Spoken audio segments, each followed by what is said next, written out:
Today's prophecy is a doom oracle against the nation of Edom. That's Israel's oldest and their worst enemy. The tension between God's people and the nation of Edom has a long backstory. To understand the animosity between the two nations, we need to go back to the time in the book of Genesis. What's their problem?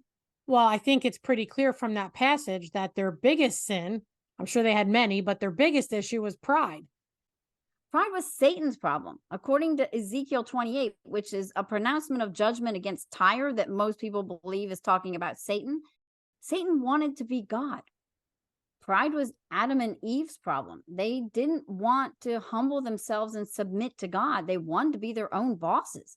And we see pride with Cain and Abel, and so on and so on and so on.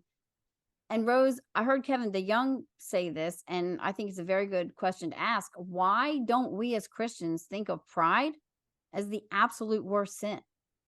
We should consider it the worst of sins because it's at the root of every sin. Why can't we submit to the plans God has for us? Why do Christians balk at the idea of being under the authority of church elders? Why do they balk at being under the authority of scripture, some of them?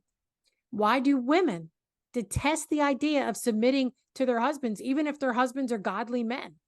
It's all pride. It's pride against God, pride against his plan.